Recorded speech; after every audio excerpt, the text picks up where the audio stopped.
안녕하세요. 자기밖에 모르는 아나무인의 최후를 목격한 40대 초반 여자입니다.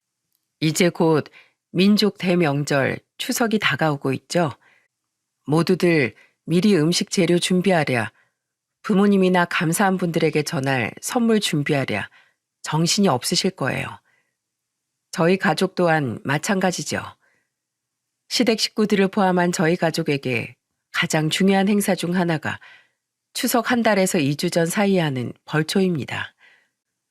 이번에도 어김없이 아이들을 포함한 모든 시댁 식구가 모여 시댁 쪽 선산에 모셔진 시조부모님과 시아버지 묘에 벌초를 하러 갔었어요. 그리고 그날 가족끼리 식사를 하는데 재작년에 시댁에서 생긴 사건이 화두에 올랐지 뭐예요. 그건 바로 벌초에 얽힌 대소동이었죠. 그래서 저는 평소 시어머니가 즐겨 듣는 이 채널에 그때 사연을 공유해보면 추석에 온 가족이 나눌 재미있는 대화거리가 되겠다 싶어 이렇게 사연 신청을 하게 되었습니다. 각자 서울에서 자취를 하던 저와 남편은 제 대학 동기의 소개로 만났어요. 당시 저는 이제 막 공무원 시험에 합격해 주민센터로 발령이 난 상태였고 저보다 2살 많던 남편 또한 제약회사에 입사한 지 얼마 안 된 신입사원이었죠. 서로 잘 맞던 우린 2년 뒤 결혼 약속을 했고 그때 처음으로 양가에 인사를 드리러 갔습니다. 저희 친정은 같은 서울에 위치해 있었고 시댁은 서울에서 3시간 거리의 시골이더라고요. 처음 시댁에 방문하던 날 정말 어찌나 떨었는지 모릅니다. 무척이나 화목하다고 들은 시댁 식구들이 혹시 절 마음에 안 들어하면 어쩌나 해서요. 하지만 다행히 시부모님과 시동생은 절 무척이나 반겨주었어요. 특히 시어머니께선 나이가 곧 60을 바라보시는데도 참 소녀 같은 분이었죠. 반가워요. 난 예전부터 참 딸이 갖고 싶었어. 남편도 아들들도 워낙에 곰인지라 섬세한 내 마음을 잘 못 알아주더라고. 그런데 우리 주한이가 이런 꽃 같은 여자애를 데려온다고 했으니 내가 잠이 와? 나 어제 너무 설레서 잠도 제대로 못 잤어요. 우리 모쪼록 잘 지내봐요. 시어머니는 들뜬 소녀처럼 제 손을 잡고 볼을 발그레 붉히셨습니다. 시아버지는 그런 시어머니를 애정어린 눈빛으로 바라보고 계셨는데 그 모습을 보니 한눈에 알겠더군요. 이 집안의 화목함은 시부모님 2분의 금술에서부터 나왔다는 걸 말이에요. 저 또한 워낙 사이가 좋으신 부모님 아래에서 외동딸로 자랐던지라 2분을 진심으로 제 친부모님처럼 여기고 따를 수 있겠다는 마음이 들었죠. 저희 친정 부모님 또한 남편을 무척이나 반겨주셨습니다. 남편이 인사를 하고 돌아간 날 엄마는 흐뭇한 표정으로 이렇게 말씀하시더라고요. 부모님께 사랑 많이 받고 자란 티가 나더구나. 그런 부모님 아래에서 건실하게 잘 자랐으니 너한테도 좋은 남편이 될 것 같아. 그렇게 우리는 양가의 축복 속에 결혼을 하게 되었습니다. 그때가 제 나이 29이었죠. 남편과 시동생은 무척이나 효자였어요. 시부모님은 시골에서 농사를 짓고 사셨는데 저희 부부처럼 서울에 살며 대기업에 다니던 시동생은 한 달에 2-3번은 꼭 시댁에 내려가 주말에 농사를 돕고 오더라고요. 저와 남편 또한 마찬가지였고요. 형수님, 안 힘드세요? 이런 거 안 해보셨으면 많이 힘드실 텐데 그냥 들어가서 쉬세요. 괜찮아요. 제가 뭐 쌀농사를 짓는 것도 아니고 그냥 여기 작은 텃밭에 김장할 배추 모종 심는 건데요, 뭘. 재밌기도 하고 밖에 나와서 어머님 아버님이랑 도련님하고도 이렇게 수다를 떨 수 있으니 즐겁기도 하고요. 새아가 쉬엄쉬엄 하렴. 너희 시어머니 옆에서 말동무나 해주면서 말이야.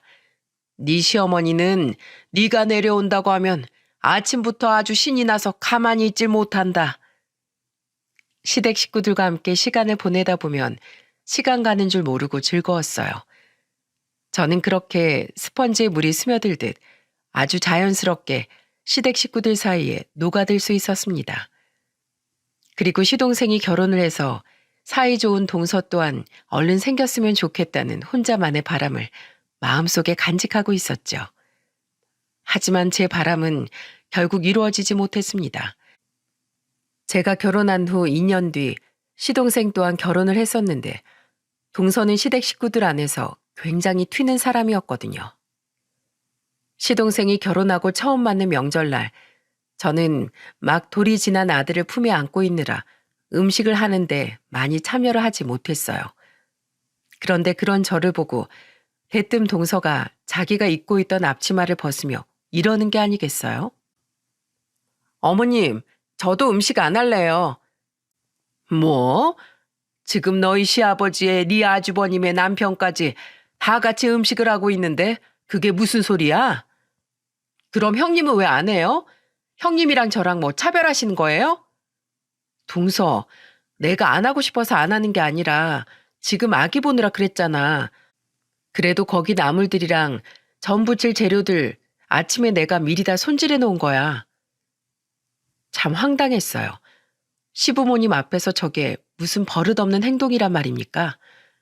무슨 부모님께 투정 부리는 어린애도 아니고 말이죠. 시동생은 그런 동서를 다시 자리에 앉히며 면박을 주더군요. 당신 왜 그래? 형수님 민망하시게. 애가 아직 엄마 껌딱지여서 그래. 당신도 뻔히 보이면서. 뭐야, 다 형님 편만 들어. 짜증나 정말. 몰라요. 형님이 일 안 하면 저도 안 할래요. 저 방에 들어가서 좀 잘게요. 그러더니 동서는 그대로 정말 방문을 닫고 방에 들어가 버리더군요. 그런 듣도 보도 못한 어이없는 상황은 처음이었던지라 얼굴이 시뻘개진 시동생을 제외한 우리는 그저 입만 떡 벌리고 있었죠. 그리고 그날 저녁을 먹은 뒤 이런 일도 있었습니다. 낮에 저런 일도 있었고 대체 동서는 어떤 사람인가 싶어 저는 동서와 친해지기 위해 먼저 말을 걸었어요. 그러고 보니 여태 동서가 무슨 일 하는지도 내가 안 물어봤네. 저번에 어머니께 들으니까 무슨 예술한다며? 네, 저 예술가예요. 그래, 멋지다. 무슨 예술해? 음악? 미술? 저는 동서가 예술가여서 조금 더 남들보다 까탈스럽고 유별난 줄 알았어요. 편견이라면 편견이겠지만 왜 그런 거 있잖아요. 예술가 중엔 예민하고 특이한 사람이 많다는 보편적인 고정관념이요. 그렇게라도 낮에 있던 동서 행동을 이해해 보려고 했는데 글쎄 동서가 저에게 뭐라고 대답했는지 아시나요? 저 네일아트예요. 아트. 예술이란 뜻인 거 아시죠? 전 형님처럼 따분한 공무원 같은 건 영 체질이 안 맞아서 못하겠던데. 아시잖아요. 예술가들 원래 지루한 거 못 참고 예민한 거. 그렇습니다. 동서는 한 네일샵에서 직원으로 일하던 사람이었어요. 순간 저도 모르게 웃음이 새어나오려던 걸 간신히 참았습니다. 네일하는 분들을 무시하는 게 아니에요. 그런데 네일 아트 하시는 분들을 보통 기술자라고 생각하지 그분들이 본인 입으로 예술가라는 말은 잘 안 하지 않나요? 거기다가 제 직업을 폄하하는 말은 덤으로 붙어 있었고요. 옆에서 듣던 남편도 어이가 없었는지 저에게 황당하다는 표정을 짓더군요. 그때 그 명절 기간 동안 겪은 동서의 모습으로도 저는 동서가 어떤 사람인지 대충 파악이 됐어요. 동서는 참을성 없고 오롯이 자기 기분만 생각하는 이기적인 사람이었던 겁니다. 자격지심은 덤이었고요. 그날 저는 집에 들어와 정말 궁금했던 걸 남편에게 물었어요. 서방님은 대체 왜 동서랑 결혼하신 거래? 가족이라서가 아니라 진짜 서방님이 인간적인 부분에서 아까워.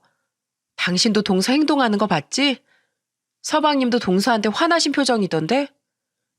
안 그래도 어제 나랑 술 한잔할 때 얘기했는데 연애할 땐 통통 튀는 성격이 귀엽고 좋아 보였대.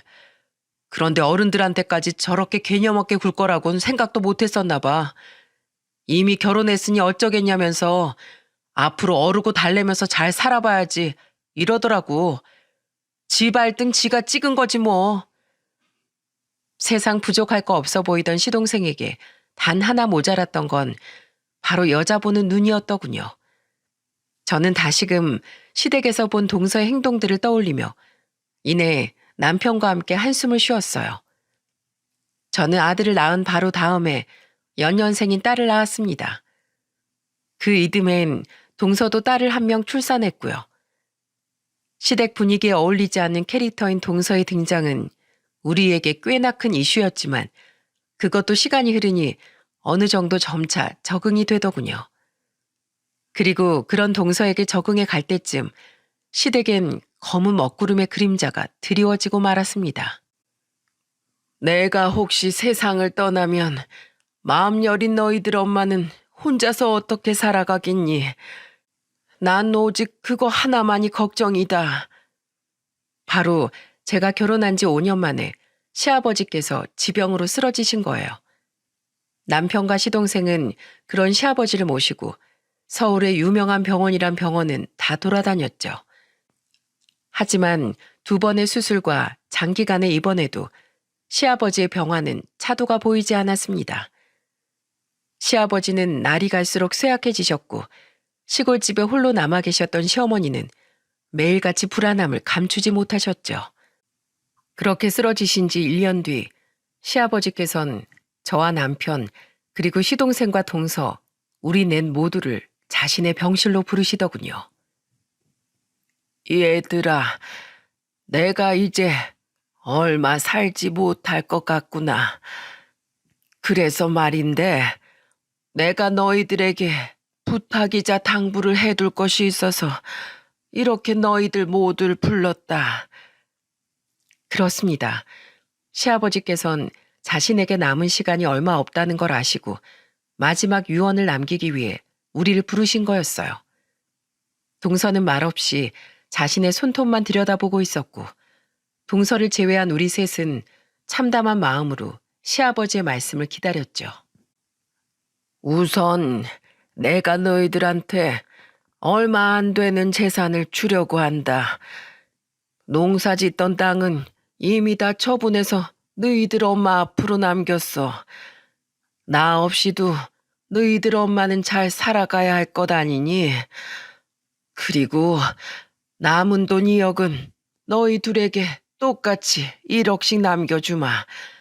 대신 여기엔 조건이 있다. 첫 번째는 내가 세상에 없어도 꼭 너희들 엄마한테 효도하라는 거야. 너희들도 알다시피 곱디고 온 너희들 엄마 농사꾼인 나한테 시집와서 고생 참 많이 했다. 그래도 힘든 내색 한 번 없이 늘 웃으며 자식인 너희 둘도 훌륭하게 키운 사람이야. 그러니 나 없이 혼자 남겨질 너희 엄마한테 나한테 하던 못까지 더 잘해드려라. 알았지?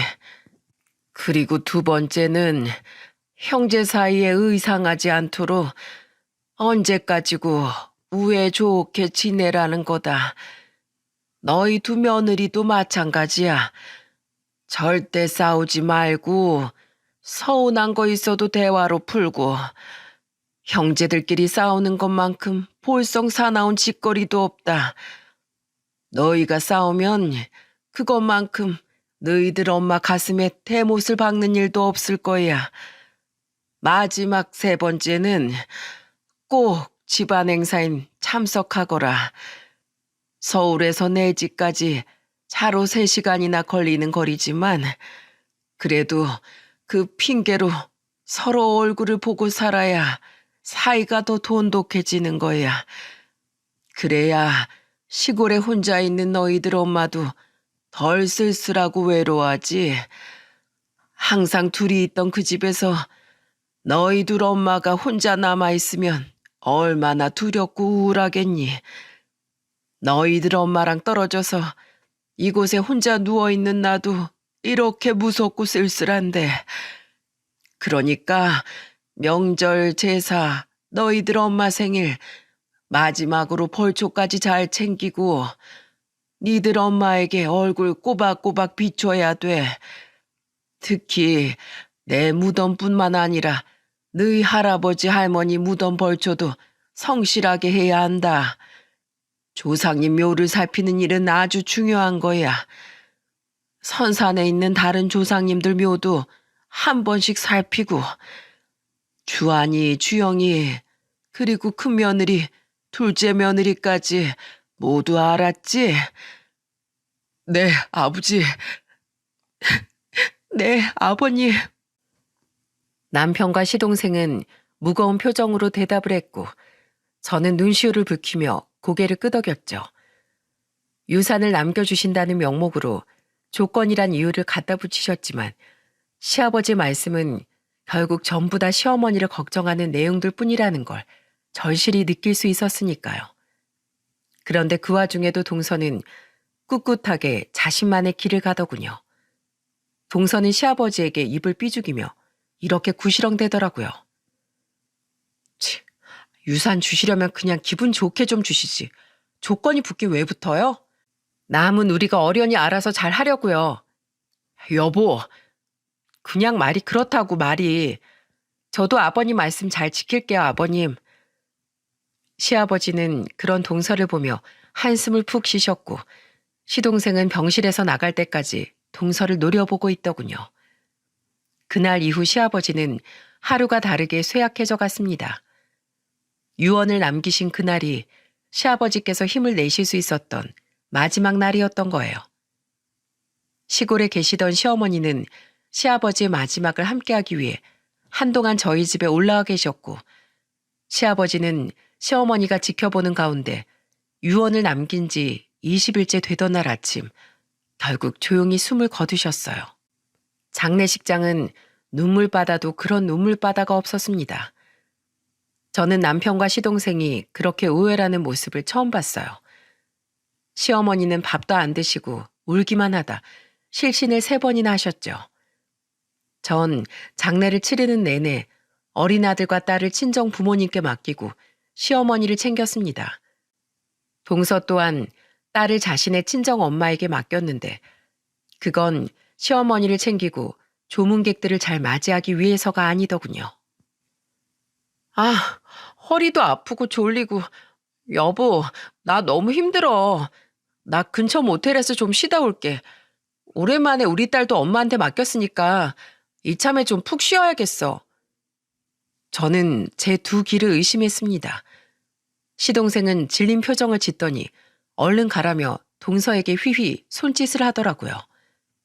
시아버지 장례식장에서 큰 소리를 낼 수도 없는 노릇이라 저는 조용히 시동생에게 다가가 물었어요. 아니 서방님, 동서 지금 저게 무슨 짓이에요? 가족들도 다 제대로 모시고 있는 마당에 잠깐 눈 좀 붙이고 온다는 것도 씻고 온다는 것도 아니고 푹 쉬다 온다고요? 동서 무슨 휴가 왔어요?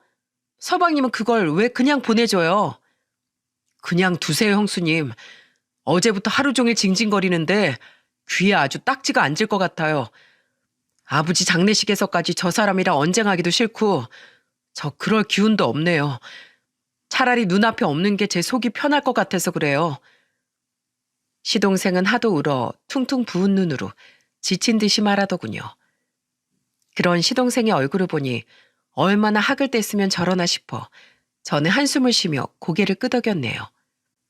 시아버지께선 선산에 묻히셨습니다. 시어머니는 시아버지 관위에 흩뿌려지는 흙을 보며 가슴을 내리치며 오열하셨죠. 여보, 나도 데려가요. 그 어둡고 차가운 데서 혼자 외로워서 어쩌려고 그러오. 나도 당신 옆에 묻히렵니다. 시어머니는 시아버지의 장례가 끝난 이후에도 기운을 차리지 못하고 계속해서 우울해하셨어요. 남편은 그런 시어머니가 걱정되어 시댁에 더욱 자주 내려갔습니다. 저 또한 남편을 따라 주말마다 애들과 함께 시댁에 내려가 하루씩 자고 올라왔어요. 시동생 또한 남편과 같은 마음이었는지 우리는 주말마다 시댁에서 이틀간 얼굴을 마주할 수 있었죠. 그런데 동서는요? 주말에도 일해야 한대요. 주말에 손님이 더 많다고. 아직 우리 딸이 어려서 이 긴 장거리를 저 혼자 차에 태우고 다닐 수가 없어서 하는 수 없이 딸은 장모님 댁에 맡기고 왔어요. 그런데 동서는 바로 그것이 문제였나 봅니다. 자신은 함께 갈 수가 없는데 시동생이 혼자 매주 주말마다 시댁에서 자고 온다는 게 마음에 안 들었던 거죠. 시동생이 통화하는 내용을 들어보니 두 사람은 그 일로 몇 번이나 다투던 것 같았는데 문제는 어이없게도 동서가 시동생이 바람을 피우는 건 아닌지 의심을 하고 있었다는 거예요. 엄마 집이라고 엄마가 걱정돼서 왔다는데 왜 똑같은 걸 매주 물어봐? 딴 여자랑 놀러 간 거 아니냐고? 당신 지금 제정신이야? 아버지 돌아가신 지 얼마나 됐다고 자식인 나한테 그런 말을 해? 동서의 의부증에 시동생은 진절머리를 내더군요. 그러다 시아버지가 돌아가신 지 3개월 후 동서는 결국 사고를 치고 말았어요. 그날도 여전히 주말을 맞아 우리 부부는 시댁에서 시동생을 만나게 됐는데 그날은 유독 시동생의 안색이 어둡더라고요. 남편이 무슨 일이냐고 거듭 묻자 시동생이 무겁게 입을 열었습니다. 그런데 시동생의 입에서 나온 말은 정말 우리의 상상을 초월하는 일이더군요. 형, 나 이혼할까 봐. 이혼? 왜? 요새도 재수 씨랑 많이 싸워? 그것도 그건데, 진짜 내가 어디 가서 말하기도 창피하다. 월요일에 회사 끝나고 회식이 있었거든? 그러다 내가 담배 한 대 피우려고 회식하던 가게 밖으로 나갔는데 어떤 남자가 자꾸 날 훔쳐보는 것 같은 거야. 그냥 내 오해인가 싶었는데 웬걸? 그놈이 내가 자기를 발견한 걸 몰랐는지 내 사진까지 찍대. 그래서 냅다 뛰어가서 너 누구냐고, 왜 내 사진을 찍냐고 뒷덜미를 잡아채면서 물으니까 그놈이 눈치를 보다가 실토하더라. 집사람이 내가 외도를 것 같다고 심부름센터에 내 뒷조사를 부탁했대. 진짜 어이가 없어서. 그래서 내가 그놈한테 그랬어. 내가 외도하는 증거 잡았냐고.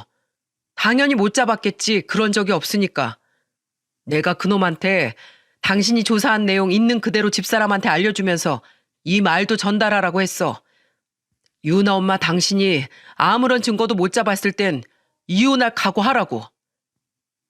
그리고 심부름센터 직원에게 시동생의 말을 전해들은 동서는 시동생에게 참아 먼저 말은 꺼내지 못하고 벌벌 떨고 있더랍니다. 시동생은 그런 동서의 모습을 지켜보다가 그날 시골에 내려온 거고요. 며칠 뒤 시동생은 남편에게 전화를 걸어 동서에게 이혼을 통보했다고 이야기하더군요. 근데 자기는 절대 이혼 못하겠다고 무릎까지 꿇고 내 앞에서 싹싹 빌더라. 애처럼 엉엉 울면서 제발 마지막 기회를 달라고 말이야. 자기가 2번 다시는 안 그러겠대. 그래서 나도 조건을 걸었어. 한 번만 더 의심하거나 우리 집 사람들에게 예의 없는 행동을 하면 그땐 뒤도 돌아보지 않고 이혼이라고. 아예 각서까지 써놨어. 나중에 딴소리 할까 봐. 형, 나 정말 우리 딸만 아니었으면 이렇게 지저분하게 굴 것 없이 100번이고 1000번이고 그냥 이혼하고 싶다. 그렇게 시동생은 결국 동서를 용서해 주었고 이후 시댁 행사에서 마주칠 때마다 동서는 정말 입을 꾹 다물고 있더라고요. 그래도 입이 뚫린 사람인지라 가끔 뇌를 거치지 않은 듯한 말을 한 번씩 내뱉긴 했는데 동서가 얼마나 개념이 없는 사람인지 시댁 식구들 모두가 알았던지라 그 정도는 애교 수준으로 느끼고 그냥 넘어갔죠. 시아버지께서 돌아가신 지 3년쯤 지난 어느 날이었습니다. 그쯤엔 시어머니 우울증도 많이 잦아들어 예전처럼 웃기도 많이 웃으시고 어느 정도 기운도 많이 차리셨죠. 그래서 저희와 시동생네도 매 주말 시댁에 가던 일을 멈추고 한 달에 한 번 정도만 아이들을 데리고 찾아뵙고 있었죠. 그날도 여느 때처럼 저는 주민센터에 출근해 일을 하고 있었는데 회사에서 한창 일할 시간인 남편이 갑자기 저에게 전화를 걸더라고요. 그리고 전화를 건 남편의 입에서 나온 말은 굉장히 다급한 소식이었습니다. 여보, 우리 엄마 옆집에 사는 아주머니께서 나한테 전화를 주셨는데 엄마가 아주머니랑 텃밭일을 하다가 갑자기 쓰러지셨대. 지금 시내에 있는 병원으로 옮기고 있다고 나한테 얼른 와보라길래 나 회사에 급하게 얘기하고 지금 시골 내려가는 중이야. 주영이도 금방 내려오겠대. 뭐? 알았어. 나도 얼른 일 마치고 뒤따라 갈게. 도착해서 어머님 상태가 어떤지 먼저 좀 알려줘. 너무 무서웠습니다. 지난날 갑자기 쓰러진 이후로 영영 병상을 털고 일어나지 못하셨던 시아버지 생각이 나서요. 일을 마친 전 초등학교 저학년인 아이들을 친정 부모님께 부탁했고 친정 부모님께선 시어머니를 무척이나 걱정해 주셨어요. 강서방 속이 말이 아니겠다. 얼른 내려가 봐. 애들은 우리가 알아서 내일 학교 잘 보낼 테니까. 밤늦게 시댁에 내려가 보니 절 제외한 동서와 시동생, 유치원생이던 시동생의 딸까지 모두 병원으로 와 있더군요. 시어머니는 심정지가 오셨다고 해요. 그래도 다행히 옆에 사람이 있어 빠른 응급처치를 받고 늦지 않게 병원에 도착한 덕에 시어머니는 목숨을 건지실 수 있었죠. 하지만 시어머니는 결국 평생 인공심장 박동기를 달고 사실 수밖에 없게 되었습니다. 심장에 무리가 가거나 스트레스를 받거나 하는 일을 최대한 피하셔야 해요. 그러니까 평소에 어머니 곁에서 자제분들이 잘 살펴주셔야 합니다. 의사는 우리들을 향해 당부 또 당부를 하더군요. 우리는 아프신 시어머니를 시골에 그대로 내버려 둘 수가 없었어요. 남편은 제일 먼저 시어머니를 우리 집으로 모시자는 이야기를 꺼냈고 저는 그런 남편의 말에 두 말 없이 따랐죠.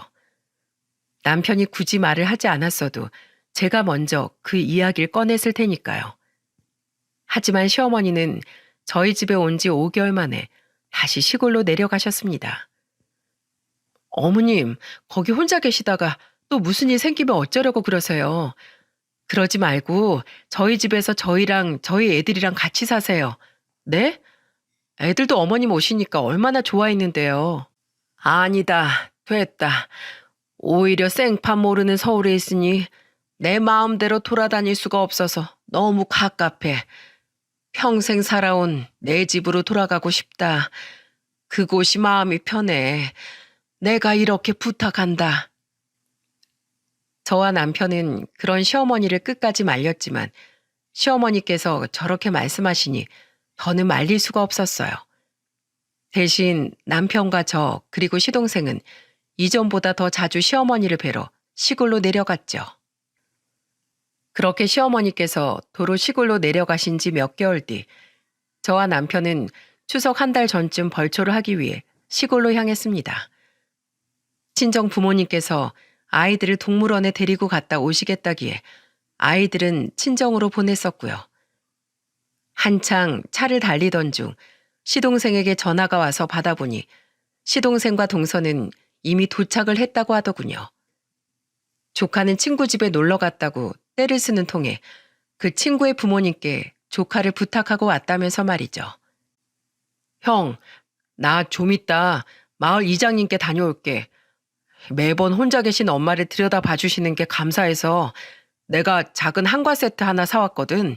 이장님 드리려고. 저와 남편은 1시간 뒤 시댁에 도착했습니다. 우린 시댁 대문 앞에 차를 세웠어요. 그런데 조용해야 할 대문 안쪽에서 뭔가 시끄러운 목소리가 들리더라고요. 옆집 개가 짖는 소리와 어우러져 그 목소리는 한층 더 마당을 어수선하게 만들었죠. 그리고 대문을 연 순간 저는 정말 기절할 뻔했습니다. 어머님, 제발요. 네? 목소리의 주인공은 바로 동서였어요. 동서는 마당턱에 걸터앉아 시동생이 없는 틈을 타 시어머니를 아주 쥐잡듯이 잡고 있더군요. 그런데 그 내용이란 것이 아주 기가 막히고 코가 막혔습니다. 어머님, 제발 저희 좀 부르지 마세요. 네? 언제까지 우리가 이렇게 벌초를 다녀야 되는 거예요? 제가 작년에도 말씀드렸잖아요. 저 벌초 오기 힘들다고요. 막말로 요새 누가 벌초를 직접 해요? 전문 업체 불러서 하거나 애초에 화장해서 납골당해 모시죠. 제가 작년에 어머님한테 슬쩍 말했잖아요. 제가 돈 드릴 테니까 그냥 업체 쓰자고. 제가 그 정도 말했으면 눈치껏 알아서 어머님이 자식들한테 먼저 오지 말라고 말을 하셨어야 되는 거 아니에요? 아, 진짜 짜증나. 정말 기함을 했습니다. 동서도 시어머니 가슴에 인공 심장 박동기가 달린 걸 뻔히 알고 있었으면서 어떻게 시어머니께 저런 식으로 말을 할 수 있단 말인가요? 동서는 우리가 온 걸 전혀 눈치채지 못했는지 쉬지도 않고 연달아 시어머니께 따발총처럼 말을 쏴대더라고요. 제 하루 일당이 얼만 줄이나 아세요? 못해도 10에서 20만 원 된다고요. 저 고급 인력이니까 그 돈 주실 거 아니면 내년부턴 절대 부르지 마세요. 서울에서 여기까지 오기가 얼마나 힘든데 왜 자꾸 오라 말아야? 자꾸 이렇게 며느리를 귀찮게 만들면 어머님 나중에 시어머니 대접도 제대로 못 받아요. 아세요? 저 분명히 말했어요. 내년엔 오지 말라고 어머님이 자식들한테 먼저 말씀하세요. 저 두 눈 부릅뜨고 지켜볼 거예요. 저는 동서의 말을 못 들어주겠더군요. 저는 이를 뿌듯 깔고 동서를 부르려고 했어요. 하지만 저보다 빨랐던 건 바로 남편이었습니다. 야! 남편은 대문을 발로 뻥 걷어차면서 소리를 쳤고 그대로 동서에게 성큼성큼 다가갔어요. 재수 씨, 지금 뭐예요? 아주버님, 언제 오셨어요? 지금 아무도 없는 틈을 타서 몸 약한 우리 엄마한테 뭐 하는 짓이에요? 뭐? 시어머니 대접을 못 받아요? 다신 여길 부르지 말라고? 아주버님, 제 말은 그런 뜻이 아니고요. 남편이 죽일 듯이 동서를 노려보자 동서는 잔뜩 겁에 질린 표정으로 몸을 움츠리며 핑계를 대더군요. 하지만 동서의 그런 말은 도리어 남편의 화를 더 돋을 뿐이었죠. 뭐가 아닌데요? 그게 사실 그렇잖아요. 서울에서 여기까지 왕복 기름값에 오며 가며 길바닥에 버리는 시간이 얼마나 아까워요. 그냥 사람 쓰면 편할 일을. 시간 낭비고 돈 낭비잖아요. 말하는 꼬라지 봐라. 우리 아버지한테 1억 받아먹으면서 재수 씨가 직접 대답했잖아요. 우리 아버지 말 지킨다고. 벌써 잊었어요? 아니, 기억은 하는데 솔직히 어떻게 매년 와요. 저 너무 힘들어요.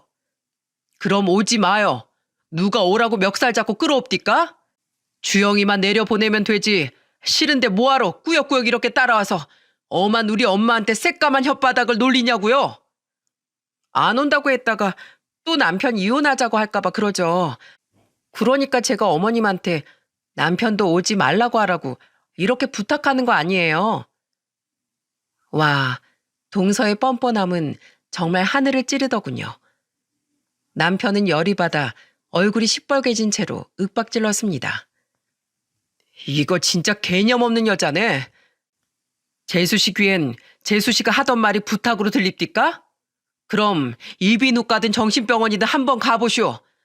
아니면 초등학교 다시 가서 국어부터 다시 배우고 오던가. 어디서 우리 엄마한테 말을 그따위로 해요? 우리 엄마 놀라면 안 되는 거 몰라요? 우리 엄마 이러다 또 쓰러지면 그쪽이 책임질 거야? 내가 진짜 여태 내 동생 아내라 참고 한마디도 안 했는데 당최 생각이라는 건 하고 삽니까? 해도 될 말 안 될 말 구분 못해요? 예? 주하나 그만해라 그만해. 쟤도 오죽했으면 저러겠니. 그래 둘째 며느라 내가 주영이한테 얘기하마. 내년부턴 둘이 같이 오지 마. 내가 괜히 살아있어가지고 자식들한테 분란만 만들어주는구나. 시어머니는 잔뜩 흥분한 남편을 가운데서 막아서며 눈물을 흘리셨어요. 저는 황급히 시어머니를 품에 꼭 안고 시어머니를 달래드리려 애를 썼죠. 어머님, 울지 마세요. 왜 우세요? 그때였어요. 시어머니의 등을 다독이며 무심코 대문 쪽을 바라봤는데 그곳엔 한 사람이 땅에 박힌 듯 우뚝 서 있더군요. 엄마. 그 사람은 바로 이장님 댁에 다녀온 시동생이었습니다. 시동생은 모든 이야기를 다 들은 눈치였어요. 하긴 워낙에 고성이 오갔으니 대문 밖에서부터 목소리가 훤히 다 들렸겠죠. 시동생은 제 품에 안겨 흐느끼는 시어머니를 보더니 그만 이성을 잃고 만 것 같더군요. 시동생은 잠시의 주저함도 없이 곧장 동서에게로 다가갔습니다. 여보, 이게 말이지. 아! 그리고는 말 그대로 정말 복날 개 패듯 동서를 눈물나게 짓밟기 시작했어요. 너무 놀란 저와 남편은 시동생을 말리려고 달려들었지만 이미 이성을 잃은 시동생을 말리기엔 역부족이었죠. 서방님, 그만하세요. 이러다 정말 일내겠어요. 야, 주영아, 일단 말로 하자, 말로. 너 이러다 정말 큰일 나. 놔. 나 더는 못 참아. 내가 그렇게 봐주고 용서해줬건만 끝내 우리 엄마 눈에 눈물이 나게 만들어? 엄마가 평소에 너한테 얼마나 잘해줬는데 넌 맨날 불평만 하고 돈만 밝힐 줄 알지? 맨날 너희 친정엄마만 불쌍하다면서 너네 엄마만 챙길 줄 알고 어디 내가 너희 엄마한테도 똑같이 해줄까? 장모님 집 가기 싫다고 제발 귀찮게 매번 손녀 보고 싶다고 부르지 좀 말라고 윽박질러줘? 네가 여기 와봤자 1년에 몇 번이나 온다고. 그걸 못 참고 우리 엄마 가슴에 피멍을 내?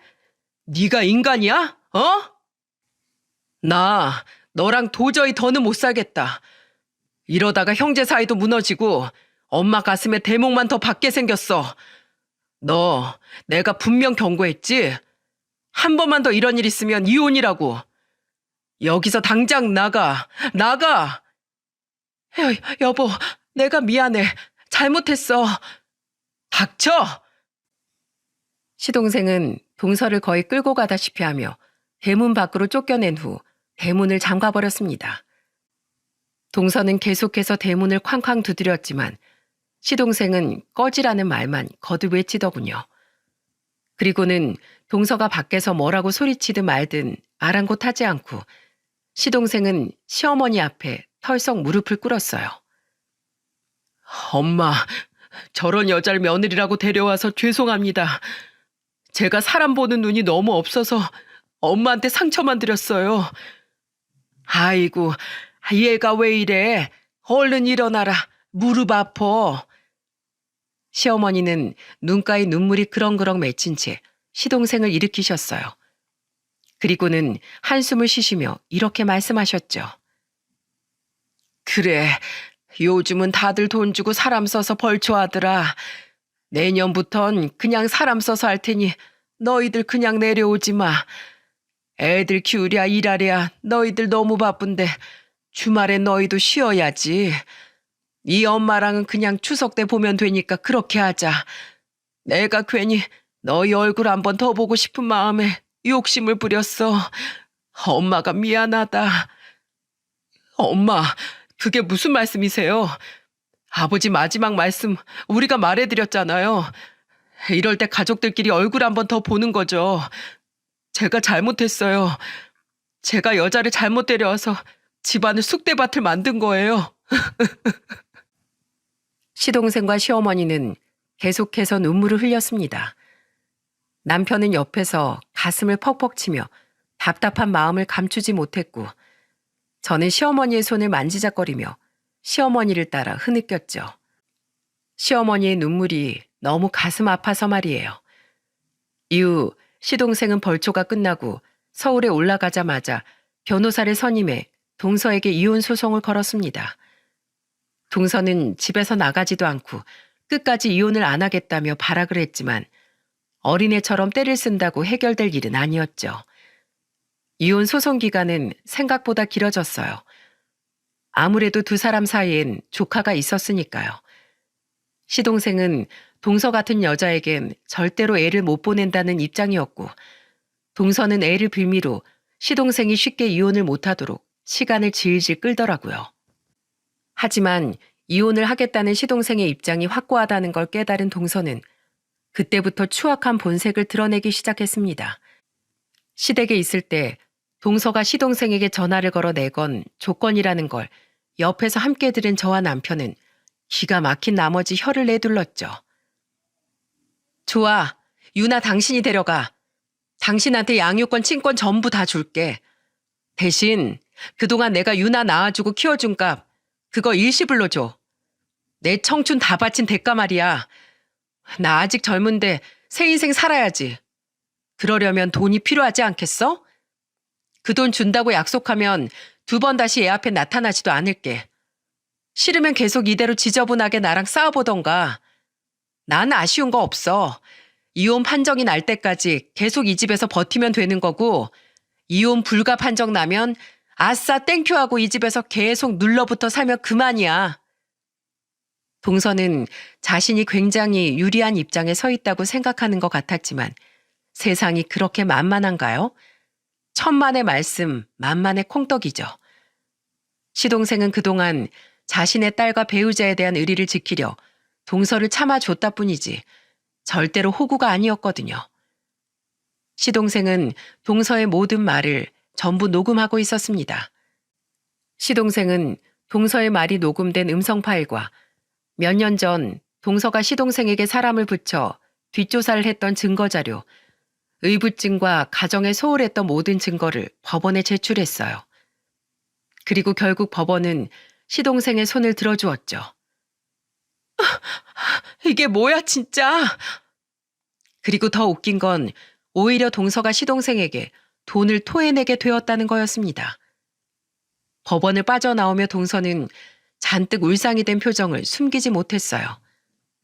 왜냐하면 동서는 조카에 대한 양육비로 매달 70만 원을 지급하라는 판결을 받았거든요. 게다가 재산 분할 또한 시동생의 기여도가 더 컸다는 사실을 인정받아 시동생은 집을 포함해서 아주 많은 지분의 재산을 가져올 수 있었죠. 내가 돈이 어디 있어서 매달 70만 원씩이나 보내냐고. 내 집, 내 돈. 결국 동서는 법원 앞에서 엉엉 울기 시작했습니다. 남편과 저 그리고 시동생은 그 모습을 굉장히 한심한 표정으로 지켜보고 있었는데 마침 우리를 발견한 동서는 눈물 콧물을 흘리며 우리 쪽으로 달려오더군요. 그리곤 한다는 짓이 정말 5살 먹은 어린애도 아니고 가관도 그런 과관이 없었습니다. 동서는 시동생의 팔을 붙잡고 매달리며 애원을 하더라고요. 여보, 내가 미안해. 앞으로 나 벌초 한 번도 안 빠지고 잘 따라다닐게. 그때 내가 좀 미쳤었나 봐. 여보, 나 한 번만 봐줘. 어? 나 안 봐주면 바닥에 드러눌 거야. 당신네 회사 앞에 가서 시위도 할 거야. 아, 여보, 봐줘. 봐달라고. 나 돈 없어. 나 이혼 못해. 안 해. 시동생이 아무런 반응이 없자 그 여자는 으름장도 놓아보고 화도 내보고 때까지 쓰는 등 할 수 있는 진상짓은 전부 다 하더군요. 보는 제가 다 창피해질 정도로 말이죠. 시동생은 동서를 떨쳐내려고 노력했지만 동서는 아주 끈질겼습니다. 결국 저와 남편은 동서의 어깨를 붙잡고 동서를 떼어냈고 동서는 타겟을 바꿔 갑자기 제게 소리를 지르더라고요. 야, 이 가식적인 인간아. 같은 며느리 네가 하도 착한 척 여우짓은 다 하니까 내 남편이 날 더 고깝게 봤던 거 아니야. 내가 이혼한 건 다 너 때문이야. 책임져. 책임지라고. 종로에서 뺨 맞고 한강에서 화풀이 한다더니 이게 딱 그 꼴이네. 저기 동서. 아니 유영경 씨. 세상은 뿌린 대로 거두는 거야. 당신이 남편 부모도 자기 부모 대하듯 했어봐. 지금쯤 당신 남편, 당신 업고 다녔을걸? 내가 진짜 서방님이 민망해질까봐 당신한테 하고 싶은 말 꾹 참았는데 내가 마지막으로 경고할게. 당신 계속 말 그딴 식으로 하고 다니면 그거 언젠가는 다 당신한테 돌아오게 될 거야. 지금도 봐. 당신이 혓바닥 잘못 놀리고 산 대가가 바로 이거잖아. 그러니까 앞으로 제발 그 입 아예 꿰매버리고 살아. 그게 당신한테 몇 배는 더 이득일 테니까. 아, 뭐라는 거야 저게? 너 앞으로 내가 가만두나 봐. 너나 두고 봐. 따로 가게 손님들 빼돌려서 현금 받고 탈세하는 거 너네 가게랑 국세청에 확 꼰질러 버리라니까. 제 마지막 말에 그 여자는 그제야 입을 꾹 다물고는 저를 노려보더군요. 저는 드디어 저 개념 없는 여자 입을 다물게 한 것 같아 속이 다 시원했죠. 그게 그 여자를 본 마지막이었습니다. 이후 그 여자는 시동생의 집에서 짐을 싸고 나갈 수밖에 없었고 그제야 시동생은 조카와 함께 드디어 집안의 평화를 찾을 수 있었어요. 그렇게 지금은 벌초 소동이 벌어진 지 2년이 지났죠. 그 사이 우리에게 일어난 가장 큰 변화는 다름 아닌 시어머니께서 시골집을 정리하고 시동생네 집으로 올라오셨다는 겁니다. 그 여자와의 이혼이 완전히 정리된 후 시동생은 시어머니를 걱정한 나머지 최후의 카드를 꺼내들었거든요. 시어머니께서 시동생의 집으로 올라오지 않는다면 시동생이 조카와 함께 시골로 내려가겠다면서 말이죠. 잘 다니던 대기업을 때려치우고 말입니다. 시어머니는 자신 때문에 그 좋은 직장까지 그만두겠다는 시동생의 말에 하는 수 없이 항복을 하고 시동생의 집으로 올라오시게 된 거죠. 결국 지금 시어머니는 시동생과 시동생의 딸 이렇게 셋이 함께 시동생네 집에서 살고 계십니다. 가끔 답답하실 때마다 시골집을 오가기도 하시면서요. 시어머니께서 더 이상 혼자 계시지 않으니 저도 남편도 전보다 훨씬 마음이 편합니다. 시골에 사실 때보다 거리도 훨씬 가까워져서 시어머니를 뵈러 가기도 편해졌고요. 어머 왔니? 네 어머님, 어머님 좋아하시는 깻잎 무침이랑 굴비 좀 가져왔어요. 아이고 매번 이렇게 바리바리 싸우지 좀 말라니까. 유나야 나와봐라. 네가 제일 좋아하는 큰엄마랑 네 사촌 오빠, 사촌 언니 왔다. 저는 일주일에 한두 번씩 반찬을 싸들고 저희 아이들과 함께 시동생 집에 놀러 갑니다. 시어머니와 조카를 보기 위해 말이죠. 순서대로 1살 터울인 제 아들과 딸 그리고 조카는 무척이나 사이가 좋아서 오히려 저나 남편보다 아이들이 시동생 집에 가는 일을 더 좋아할 정도랍니다. 저희 엄마는 그런 시댁의 이야기를 들을 때마다 내심 부러워하시곤 합니다. 우리도 애들을 하나나 둘 더 낳을 걸 그랬어요. 집안이 좀 복잡거리는 맛이 있어야 되는데. 난 당신만으로도 이 집이 꽉 차 보이는데. 하지만 아빠는 그런 엄마를 누구보다 옆에서 잘 보듬어주고 계신답니다. 두 분의 금술이 워낙 좋아 친정 부모님에 대한 걱정은 조금 내려놓고 있는데 한편으로는 저희 시부모님이 생각나 도리어 걱정이 되기도 합니다. 두 분 사이가 좋으셨던 만큼 한 분이라도 먼저 돌아가시게 된다면 남은 한 분께서 받을 상처가 너무 클까 봐서 말이죠. 그땐 우리가 남은 당신 부모님 꼭 모시고 살자. 당신이 우리 부모님께 잘한 만큼 내가 몇 배로 장인 장모님께 더 잘할게. 남편은 괜히 사서 걱정하지 말라며 저에게 저런 약속을 해주었습니다. 저는 그런 남편의 말이 고마워 그럴수록 시어머니께 더 잘하려고 노력하고 있죠. 이렇듯 동서 한 명이 빠진 후 우리들은 전보다 훨씬 더 평화롭고 행복하게 살아가고 있습니다. 집안에 사람이 한 명 빠진 것만으로도 집안 분위기가 이렇게 달라지다니 참 다행이기도 하고 씁쓸하기도 한 일이죠. 시동생에게 듣기로 그 여자는 이혼한 지 몇 개월도 되지 않아 다른 남자와 살림을 합쳤다고 합니다. 이혼하기 싫다고 그렇게 발악을 해대더니 기가 차서 헛웃음이 다 나더라고요. 그냥 그 여자는 딱 그 정도인 사람인 거였겠죠. 이렇게 말해도 될지 모르겠지만 조금 늦긴 했어도 저는 저희 시동생이 이혼하길 천만 다행이라고 생각합니다. 저는 앞으로 이 집안에 딱 하나 남은 며느리로서 여태껏 그래왔던 것처럼 집 안과 밖이 모두 평화롭고 행복하게 유지될 수 있도록 노력해 나가려고 합니다. 아이들을 잘 챙기고 남편과 사이좋은 관계를 이뤄나가고 시동생과 시어머니, 조카까지 모두를 잘 챙기면서 말이죠. 그렇게 집안을 잘 지키다가 언젠간 저희 부모님과 시부모님처럼 제 자식들 세대에 가정의 평화를 물려주는 게 제 꿈이라면 꿈이겠네요.